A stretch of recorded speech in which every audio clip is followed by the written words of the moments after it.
There is a developing hostage situation at a synagogue near Fort Worth, Texas. Anti-Semitism in America haunting Jewish communities from coast to coast. More than 100 graves damaged or overturned at a Jewish cemetery in Philadelphia. A SWAT team enters, discovering a scene of unimaginable horror. 11 people, 3 women, and 8 men dead. And this centuries-old form of hate is sharply rising. People have to stop the hatements here. We feel unsafe. It's getting extreme and getting more frequent.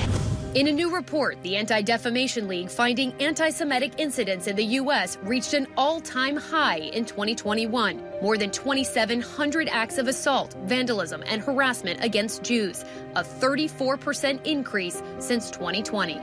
Jews make up just 2% of the U.S. population, but the FBI says they are the most targeted for religious-based hate crimes.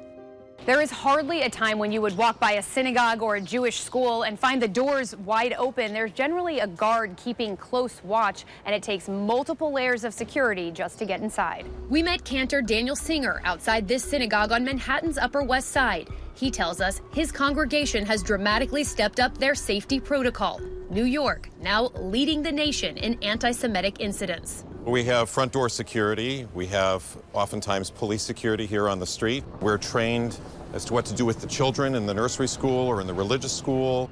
In 2018, a gunman driven by anti-Semitic beliefs opened fire inside a Pittsburgh synagogue during Saturday services, claiming 11 innocent lives. He's talking about all these Jews need to die. We're still communicating with them. In 2019, a white supremacist storming a Southern California Chabad synagogue, killing a 60-year-old woman, injuring 3, including the rabbi. This individual was with a AR-type assault weapon and opened fire. And in January of this year, a terrorist motivated by insidious tropes about Jews, holding a rabbi and 3 congregants hostage inside a Texas synagogue. The rabbi heroically tapping into his security training, saving himself and the others. A democracy that tolerates anti-Semitism is not a healthy democracy. These are the flyers the residents here in the Golden Harbor community of Boca Raton woke up to. The scourge of anti-Semitism so prevalent, the Senate unanimously confirmed acclaimed Holocaust historian and author Deborah Lipstadt to the position of special envoy to monitor and combat anti-Semitism around the world. When we sit there doing our prayers on our own with our community, and we're holding the hand of our children, you can't help but look for the exit sign and think about what you would do if the worst were to happen. Experts say what makes modern anti-Semitism particularly alarming is that it now transcends the political, religious, and racial spectrum. I don't think that anti-Semitism is at all restricted to the extreme right or the extreme left. This is a set of ideas that have in one form or another been around for some 2,000 years, and they have sunk into the DNA of many societies and increasingly into our own. Jews will not replace us! Charlottesville was a turning point.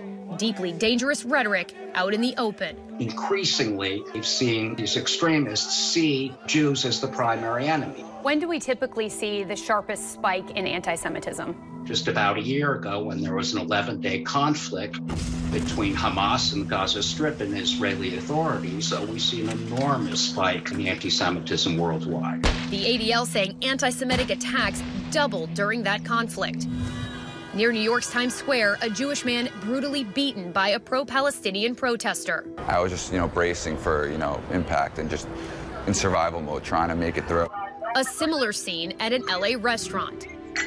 A Jewish person got attacked by some anti-Semitic people, and we thought, you know what, we know a bunch of people who do martial arts. We have a bunch of friends who support us. Let's see what we can do. Jonathan Lipnicki, the precocious kid in the movie Jerry Maguire.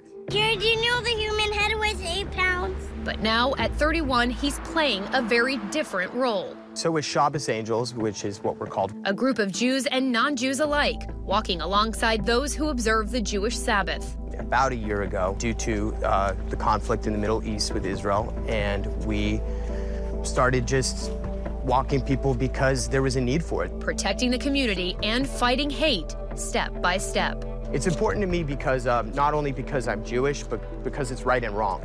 I believe that if you don't stand against all forms of hate, you don't stand against any. Thank you, Erielle. Hi, everyone. George Stephanopoulos here. Thanks for checking out the ABC News YouTube channel. If you'd like to get more videos, show highlights, and watch live event coverage, click on the right over here to subscribe to our channel. And don't forget to download the ABC News app for breaking news alerts. Thanks for watching.